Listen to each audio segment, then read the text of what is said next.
क्यों पूछ के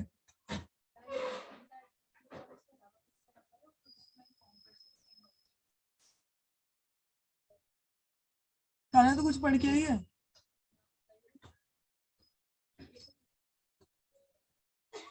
ये पढ़ ली डिस्टर्बेंस ऑफ प्रोसेस।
ग्रुप है ना उसमें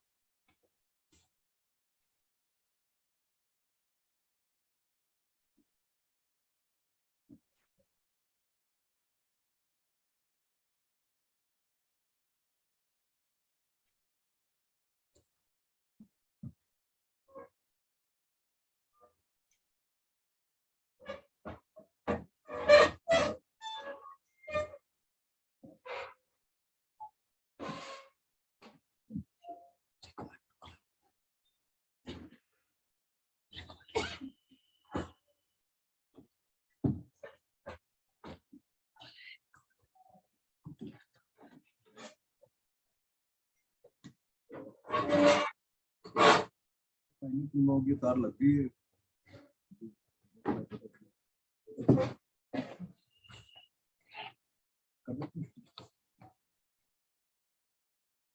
Good morning, everyone. Today I'll be presenting a topic on neuropsychiatric aspects of stroke. What is stroke? Stroke is a rapidly developing clinical signs of focal disturbance of cerebral functions with symptoms lasting 24 hours or longer or leading to death with no apparent cause other than vascular origin. There are two types of strokes, ischemic stroke and hemorrhagic stroke. Ischemic stroke constitute 85% of the strokes, while hemorrhagic stroke constitute 15% of the stroke. Hemorrhagic stroke consists of interparenchymal hemorrhage, that is, bleed is within the brain parenchyma. It includes primary intracranial hemorrhage, usually associated with hypertension. Subarachnoid or intraventricular hemorrhage is seen due to ruptured aneurysm and atrial venous malformation. Coming towards ischemic stroke, it includes infarcts, which includes atherosclerotic thrombosis, which is a result of dynamic interactions between hypertension and atherosclerotic deposit of hyaline lipid material in wall of peripheral coronary arteries. Cerebral embolism, that is a fragment breaking away from a thrombus within the heart and traveling up to the carotid artery. And lacunae, that is results of occlusion of small penetrating cerebral arteries. While transient ischemic attacks are brief episodes of neurological dysfunctions caused by focal brain or retinal ischemia, with clinical symptoms typically lasting less than 1 hour without evidence of acute infarct. This is an image, CT image showing the same. First image shows a hyperdense, well-circumcised intraparenchymal hemorrhagic bleed, while the second image shows a hyperdense frontoparietal temporal lobe infarct with a midline shift, likely a MCA territory infarct. Coming towards the post-stroke neuropsychiatric disorders, it includes depression, anxiety disorder, apathy, catastrophic reactions, mania, bipolar disorder, psychosis, delirium, and dementia. Post-stroke depression. Depression appears to be the most common and the most severe emotional disorder associated with stroke. included in ICD-10 as another mental and behavioral disorder due to brain damage and physical disease, depressive disorder. DSM-5 defines post-stroke psychosis, mood and anxiety disorder as disorder due to another medical condition, stroke. According to DSM-5, two types of post-stroke depressive disorders are recognized. First is depressive disorder due to stroke with major depression-like episodes, and the second is depressive disorder due to stroke with depressive symptoms, that is subsyndromal depression. Factors that complicate the determination of prevalence rate is the setting in which the patients were examined. If it was a hospital-based versus a community-based, the number of patients who were excluded from studies of post-stroke depression. Like a patient suffering from hemorrhagic stroke may have decreased level of consciousness, so we may not be able to judge if he is suffering from depression or not. So we may not include him in a study. The use of cutoff scores on depressive rating scales. The lowest prevalence rate found in patients was studied in community settings. For major depression was 14, while for minor depression was 9%. In acute hospitalization or rehabilitation hospital studies, for major depression was 19, and for minor depression was 30%. In outpatient settings, which varied between 3 months and 3 or more years following stroke, for major depression was 24%, and for minor depression was 24%. Coming towards the phenomenology, in patients with post-stroke major depression, the frequency of virtually every symptom was significantly greater than non-depressed stroke patients. Patients with major depression following acute stroke were compared to age-comparable patients hospitalized for functional primary depression. The only symptom cluster that was significantly different between functional major depression and those with post-stroke depression was slowness, which was more frequent on stroke patients, while loss of interest and concentration was more frequent in functional group of depression. Major depression following stroke is quite similar to primary depressive disorder in elderlies. Majority of post-stroke depression are over by 12 months stroke post-stroke. Natural course of approximately 9 months have been observed in primary depression. Morris et al. Suggests a similarity between primary and post-stroke major depression in the course of the illness. There are a group of post-stroke depression which do not remit within a year and become chronic major depression. Patients who develop chronic post-stroke major depression may have a pre-morbid vulnerability such as personality traits or family history of mood disorder that leads to prolonged depression, that they do not correlate significantly with the severity of the post-stroke physical impairment. Delayed onset depression. Acute onset depression and delayed onset depression both show a significant association between the existence of an left anterior lesion and the presence of depression. Acute onset major depression is related to greater impairment of activities of daily living when compared to delayed onset depression. A delayed onset of depression may be related to delayed physiological response to injury of a specific brain structure, while at other times it may represent a psychological response to the patient's perception of an inadequate social support. Etiology. Metabolites of serotonin are decreased in the spinal fluid of depressed stroke patients, and that serotonin receptors are decreased in the left temporal cortex of the depressed stroke patients, suggesting a role of serotonin depletion. The corticothalamic circuits described by Alexander et al. Are disrupted by direct ischemic injury or altered serotonergic modulation to produce symptoms of post-stroke depression. Ischemic brain injury leads to increased production of pro-inflammatory cytokines, which in turn activate or inhibit enzymes, leading to decreased production of brain serotonin. The question arises, is post-stroke depression results from a psychological response to impairment, loss, or whether it results from the neuropsychological response to brain injury. The relation to lesion location. Meta-analysis of the literature of 2 months following stroke, the frequency of major depression following the left frontal or left basal ganglia stroke is more 2 times as great as than associated with right anterior lesion or left parietal occipital lesion. Meta-analysis of literature of 6 months following stroke found a significant correlation between proximity of lesion to the left frontal lobe and severity of depressive symptoms. Watja et al. Implicated the frontal basal ganglion thalamic circuit in the mediation of post-stroke depression. The relation of depression to the physical impairment and aphasia. The severity of existence of post-stroke depression is proportionate to the severity of activities of daily living, that is ADL. Non-fluent aphasia, that is Broca's aphasia, appear to be associated with high frequency of depression. This association is due to the fact that both depression and non-fluent aphasias result from the lesion of the left frontal lobe. Relation of depression to the social functioning.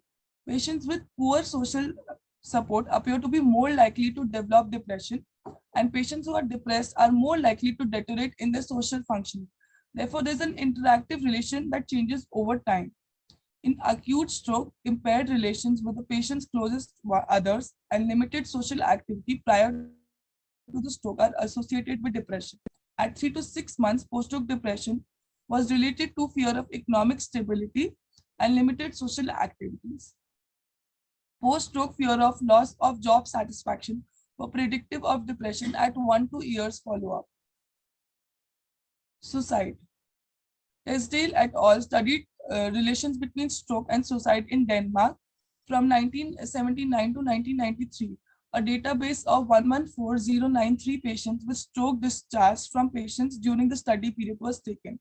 They identified 359 suicides in this population. The annual rate of suicide among persons with stroke was nearly twice that of the general population. Suicide risk was greater among stroke patients 50 years or younger. Duration of hospitalization was inversely associated with suicide risk. The risk of suicide appeared to be greater in the first 5 years following stroke. Coming towards treatment and prevention, Nanosima and Robinsons give nortriptyline or fluoxetine for 12 weeks in 34 patients at 19 days of post-stroke, while in 28 patients after 140 days of stroke. The two groups were matched 6 to 24 months following stroke. The early treatment group, that is the 34 patients who were given at 19 days of post-stroke, showed gradual recovery in ADL during 2 years, whereas the late treatment group showed gradual deterioration between 12 to 24 months follow-up. Thus, antidepressant treatment of depression appears to be significantly influencing recovery in ADL.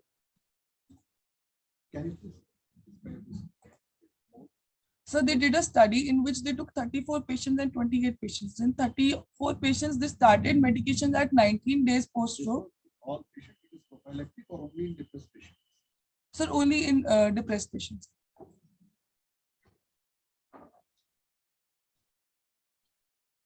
So you're saying treatment and prevention. Okay, so prevention I mentioned. Only in depressed patients? Yes, sir.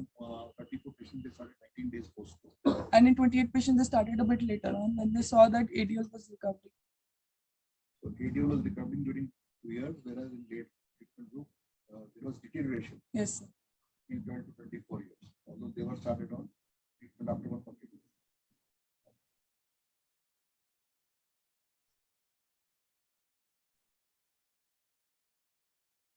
Treatment of early post-stroke depression with either fluoxetine or nortriptyline decreased mortality up to 9 years post-stroke. Prophylactic treatment with sertraline, citalopram, fluoxetine, and nortriptyline have been demonstrated to decrease the incidence of post-stroke depression in the first 3 months after stroke. Coming towards post-stroke mania and bipolar affective disorder, compared to post-stroke depression, mania after stroke is rare. The prevalence of post-stroke mania appears to be about 1% and to have the same symptoms as primary mania without any brain disease. DSM-5 classified post-stroke mania with a specifier as mania with post-stroke onset. Factors that have been associated with post-stroke mania are onset of mania after age 50, right hemisphere lesion, particularly in the right basal ganglia and the limbic-related structures. Other factors are family history of mood disorder, hypercholesterolemia, hypertension, and movement disorder. Genetic predisposition to affective disorder and brain atrophy, that is mainly the subcortical atrophy, may be an independent risk factor for post-stroke mania.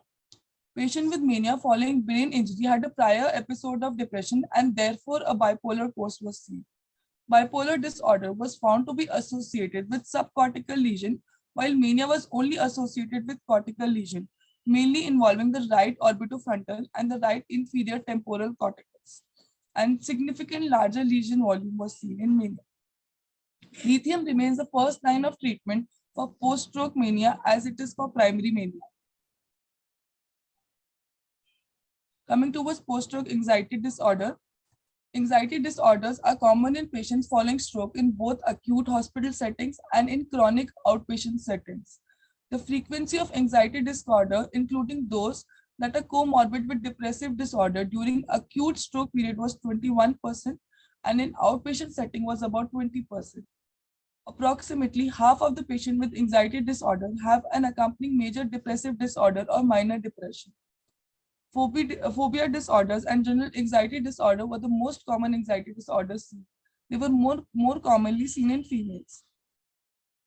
The clinical correlates of anxiety disorder during the acute post-stroke period includes prior history of alcohol abuse, great impairment in activities of daily living and social functioning, and right hemisphere cortical lesion. The natural course of anxiety disorder appears to depend upon whether the disorder develop acutely after stroke or during the chronic post-stroke period. The mean duration of anxiety disorder which developed after 3 or more months of post-stroke was 3 months compared to acute onset general anxiety disorder which had a mean duration of 1.5 months. However, Astrodome et al. Found 62 of our patients with general anxiety disorder following acute stroke continued to have general anxiety disorder and comorbid major depressive disorder at 3 years following post-stroke. Data from 3 randomized double-blind treatment studies was merged. Results showed that anxiety symptoms showed greater improvement in response to nortriptyline treatment when compared with placebo. Campbell et al. Evaluated 175 patients in 2 trials of paroxetine or buspirone and found significant improvement in anxiety symptoms. The improvement in ADL associated with stroke, depression, and anxiety disorder can significantly be improved by treatment of post-stroke anxiety and depression.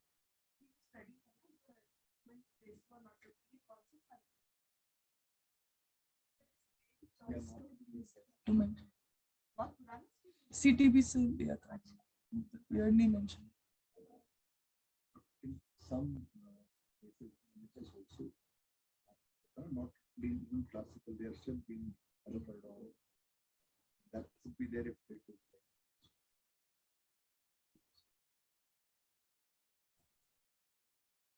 Psychosis, frequency of psychotic disorder was 0.4 to 3.1%, which is rare in post-stroke. A right hemisphere lesion, seizure, and subcortical brain atrophy are important factors in pathogenesis of post-stroke psychosis. Small vessel disease have also been associated with development of psychosis. Psychosis may be in form of delusion, capras or persecutory, and hallucinations like visual and auditory.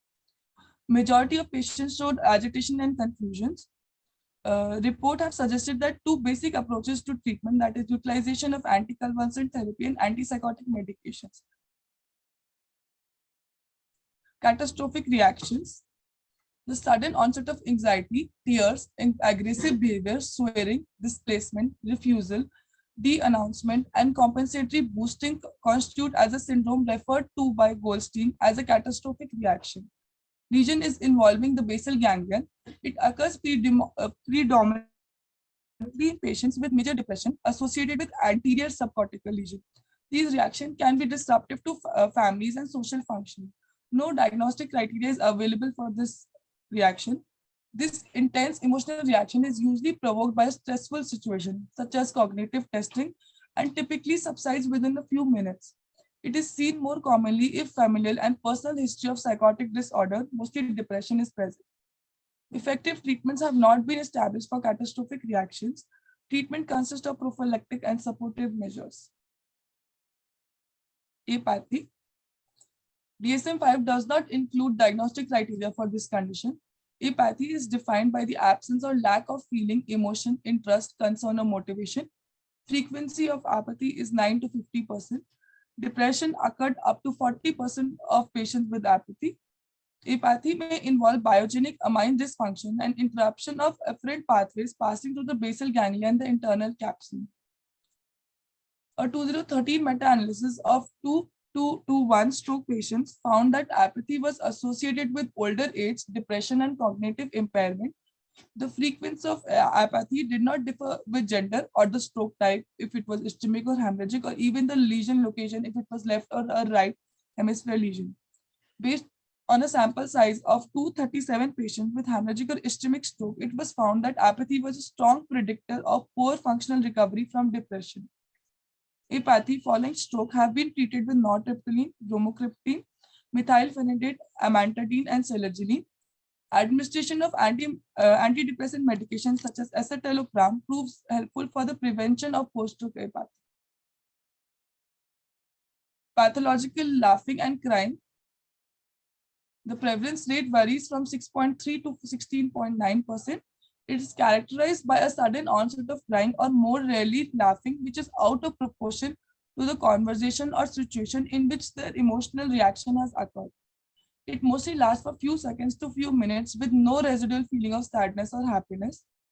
The clinical pathological correlates or pathological emotions have included unilateral lesions of the basal ganglia, frontal or temporal cortex, as well as lesion of brainstem or periventricular structures. The most frequent correlates of pathological emotion is depression. The assessment scale to assess this is pathological laughter and crying scale. Case reports suggest that bupropion, mirtazapine, venlafaxine, and lamotrigine may be effective for pathological laughing. FDA-approved combination is dextromethorphan and hydrobromide quinidine sulfate in 2010.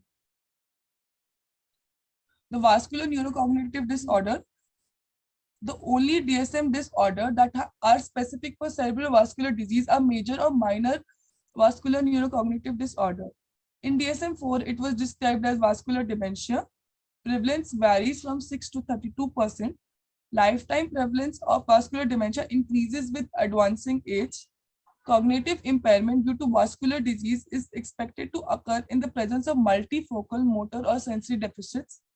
Vascular dementia is the second most common type of dementia, accounting for around 15 to 20% of all cases of dementia. The DSM-5 criteria for vascular neurocognitive disorder. Criteria are met for major neurocognitive disorder, that is, there is a presence of acquired impairment in one or more cognitive domains and significant impairment in activities of daily living, not better explained by any medical conditions. The clinical features are consistent with vascular etiology as suggested by either a cognitive deficits that are temporally related to one or more cerebral vascular events, a presence of a prominent executive dysfunction, that is inattentiveness or a slowed processing speed. The patient's history, physical examination, or neurological findings are consistent with the cerebral disease of sufficient severity to account for the patient's cognitive impairment. There's a temporal relation between stroke occurrence and the deterioration of cognitive function.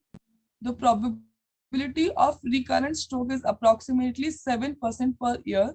Framingham Heart Study in 2014 reported after a prospective follow-up of 132 new onset dementia-free stroke patients that at 6 months after stroke, significant great impairment was seen in the following cognitive domains, that is immediate recall of logical and visual memory, verbal learning, naming, executive function, visual, spatial, and motor skills. These deficits were independent of pre-stroke cognitive function and vascular risk factors.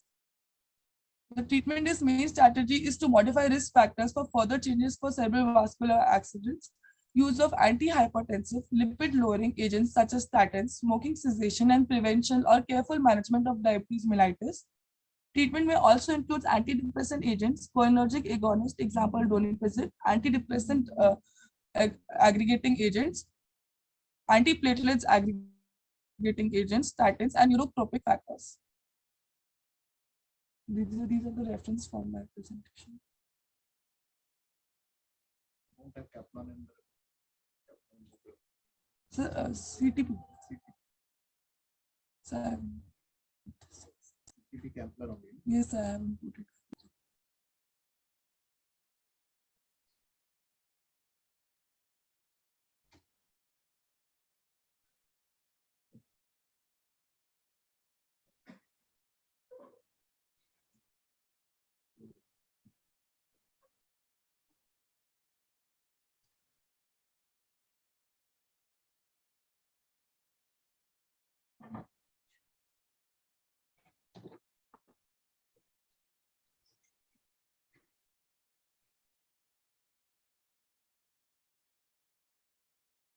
they are choosing.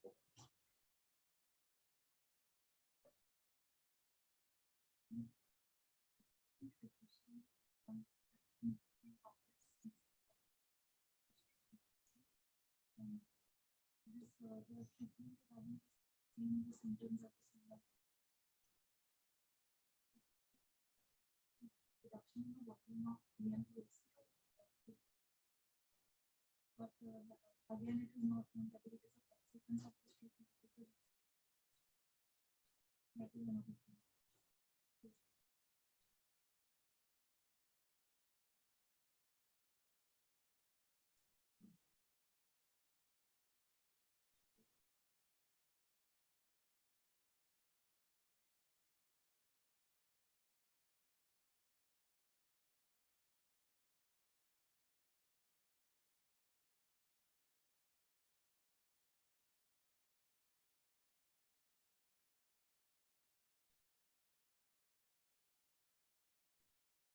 Respond laughing and crying. Is it same or is it different? Basal ganglia method.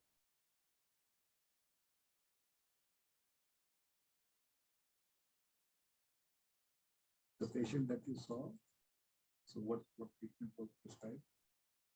You know?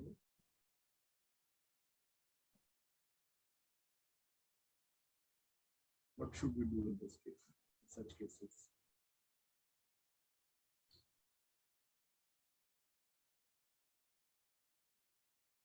Counseling. Basically telling that this, because we have also come across such cases, like it was pathological crime and keep on increasing the antidepressants. You have to tell that this is not, it's not depression, first of all, you need to differentiate from that. Sometimes it can be complicated because there may be comorbid conditions. And in addition to that, there is some, let's say, pathological problem. Some hypotheses are like seizure-like activity, so that also you have to differentiate sometimes. It's not an episode of seizure. Yes, but that emotional effect is not good. That is typically they describe that I don't feel sad, I'm crying, or I don't feel happy and I'm happy. So we have to differentiate it from psychosis. And as I said, sometimes there can be comorbid depression. So that is complicated. We have to differentiate that this episodes of crying at, so at that time, how really feeling very sad.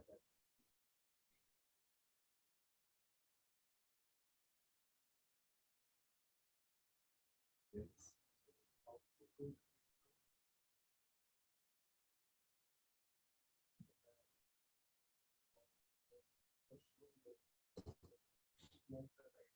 Mm. Mm.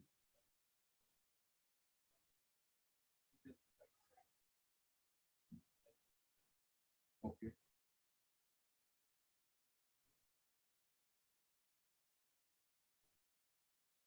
So what would be your answer to that question? What do you do in any case? History. Yes. So we first reach a diagnosis. Okay. What is the reason? All right.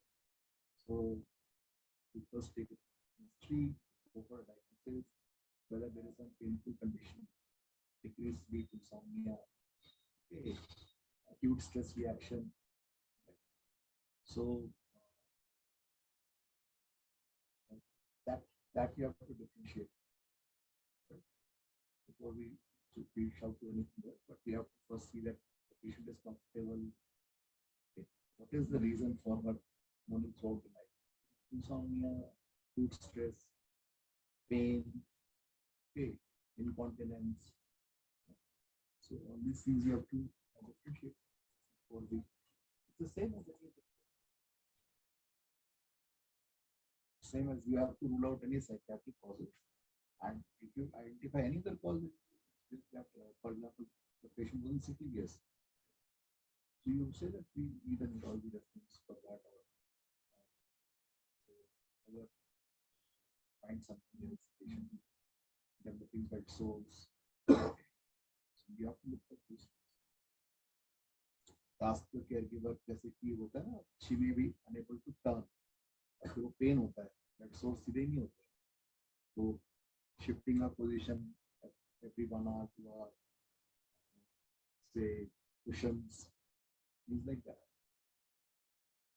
So, but isn't it normal for a patient to react like that if they just get up?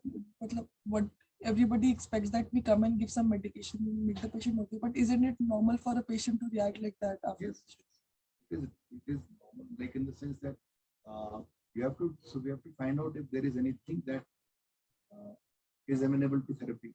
Otherwise, the emotional reaction to stroke, which is acute onset, somebody has paralysis.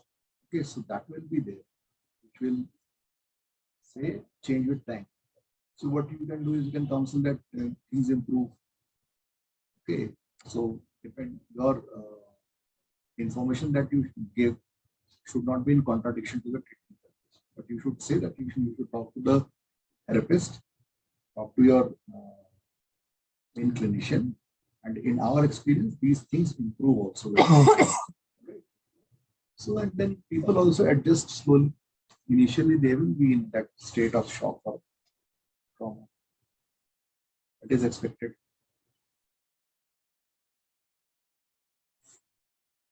I think reference of post-op depression yesterday differed from you and so was around 15-20 days back. Still also recovered a great physiotherapy now, but she has depression. So she has many children, she stays with one of them, but the child whom she stays had not come, other sons had come. And they were like, that brother is treating my mother poorly and that's why she is having this kind of symptoms. Then I sent them out, I talked to the patient, there was actually nothing like that, no mistake and everything. So they came back and they were like, so we are right, he's mistaken. I was like, no, she just has depression. Then I asked them, if you have so much problem, why don't you take your mother with you? Because that is the situation. Then they are like, no, that house actually belongs to my brother, my mother and my father. Father is expired, like that is a parental house, and that brother is staying there. So the problem with these brothers is That they why are would we take that? So because like so in the Indian scenario with multiple children, sometimes the situation is very complicated. To explain to them that this is disorder Yes, and true. not some treatment is difficult. I gave them antidepressant, I gave her, but I don't know how much they are. But ma'am, I was reading all the studies in post-stroke depression. The only thing which was not effective for treatment was psychotherapies. They wrote RTMS, ECT, and antidepressant are effective. In CTB, it is mentioned that it is effective, but in all the studies, rest of the studies have proved that psychotherapy is not effective. A lot of Because there is studies are. structural damage. See, we are talking of a group. Okay, in individual patient that will be different. And say environmental manipulation, okay, making the patient comfortable. So first of all, whether it is depression, that we have to see. Okay, and if it is complicated by maltreatment, okay, and what we see, say unfortunately, most of the old age patient is that the caregivers come. They want that the patient should sleep through the night. They're not actually very much interested in that a patient become thymic, is not sad, is not anxious. Their main concern is that he's crying or creating screaming throughout the night. They say is that moaning throughout the night. So pain may discomfort may she's not able to sleep, what will she? He or she will do. Okay. And yes, but telling the person in acute state that is like it improves. Stroke also improves. First 3 months we have that. So you see, if the patient is coming after 1 year, there is permanent, you can say motor loss is setting. They're also counseling that is unlikely to improve much like with physiotherapy, and don't go to one neurologist after another. Rather accept this loss. So depending upon the time, that information is necessary. CBT, like therapy, CBT, interpersonal. These may not be that much because there is complete loss. Yes. In depression, the person is having hopelessness, even though there is nothing problematic. Here, there is some concrete thing is there. So how can you not?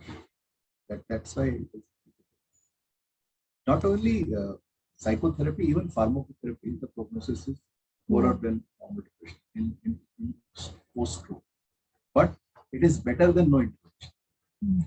It is better than no intervention. You compare with other depressive disorders, the prognosis is poorer in post-stroke compared to only uncomplicated depression, but the outcome is better with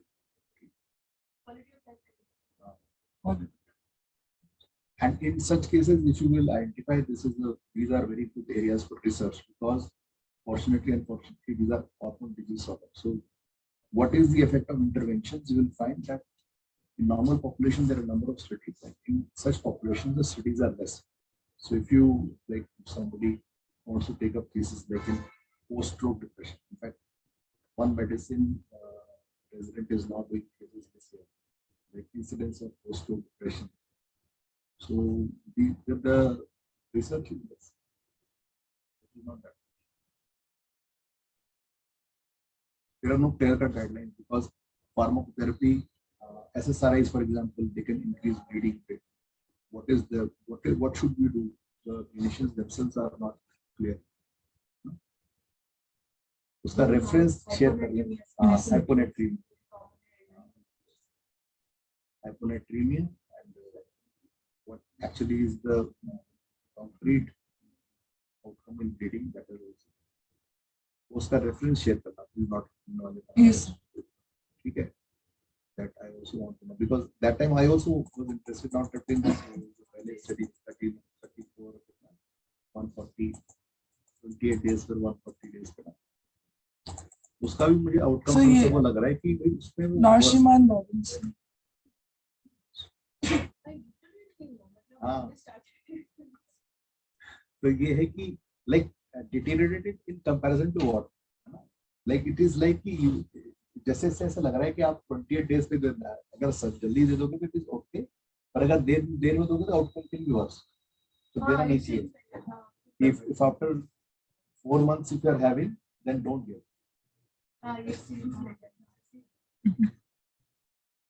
चलिए share the reference ठीक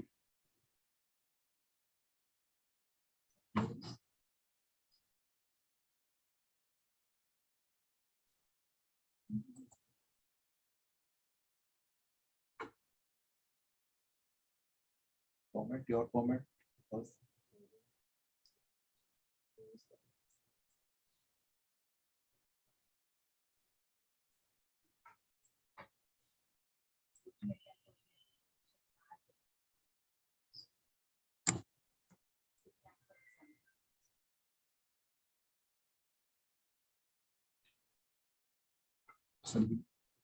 Important because reality psychiatry में आता है also at an individual level or maybe we should make the medicine people also aware of the patient. कई बार तो इतना fatalistic attitude हो जाता है ना कि old age है stroke है तो दास रहेगा ही. Right. So because personally like I have elderly parents and other elderly relatives, I have gone to so many doctors with them and retrospectively I was not a psychiatrist. Retrospectively I think कि उनको depression था और कभी किसी physician ने cardiologist ने सोचा भी नहीं कि आप एक साइकियाट्रिस्ट करना तो सुपर स्पेशलिस्ट पे भी अभी I don't know this decision is better लेकिन बहुत ही lack of awareness Geriatric psychiatry is a separate market game. Okay, so post-stroke area I think because geriatric population is increasing. Okay, so in your prime days you will see a lot of geriatric patients. Okay, we are also seeing the awareness is increasing, but as they predict, that the pyramid of population in India. So with time, you will see a lot of geriatric patients, you people who are fresh pass outs. We did not see that much patients when we were residents, but now they are being brought because the expectation is different. 20 years back, the expectation was that the old person will, मतलब वो बाहर खाट लगा दी वहाँ पे letter रहेगा बस उसको और कुछ काम तो डिमेंशिया भी वो नहीं था. अब now 70s is like active. You are active. You are supposed to be working. You are supposed to be doing things. If a 70-year-old person is lying not doing, then he will be broken. So the awareness is new, and as you see, the life expectancy is increasing. The population, say, percentage is changing. So low birth rate, you will see less of children. in years to come, 2025, and more of say geriatric patients. So you have to be very well aware with these things. Even research in this field is good. Geriatric depression, geriatric psychiatry is a new young branch. So there will be specialization in that. But we have to be aware of this. And post-stroke, again in diagnosis also there is this problem, because if you diagnose, so whether to diagnose as separate as depression or as in coding we will put it as due secondary to medical cause. तो कब तक करेंगे?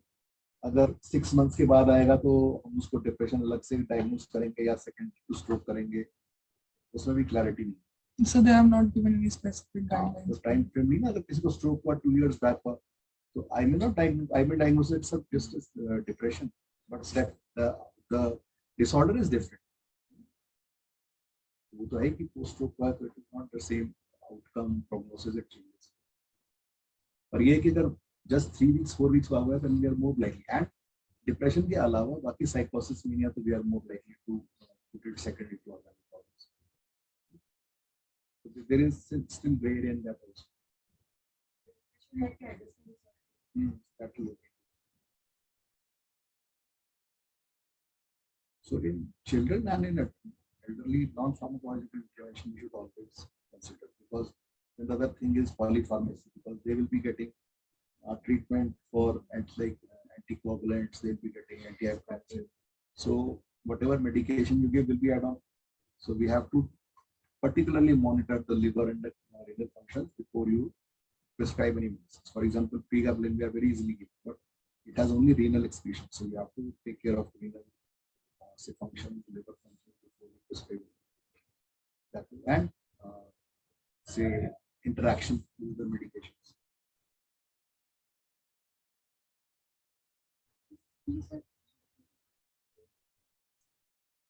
Nuclear. Yes.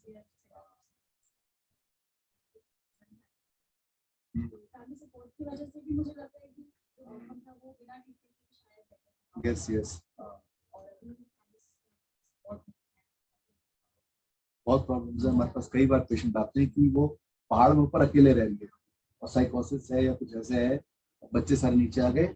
And that and I have seen patients also that they face a lot. They are staying there alone. They have different life, and when they come down, यहाँ पे plains में रहते हैं, they have a very great difficulty in adjusting, because there they are roaming around in the village, and here they are contained in the house.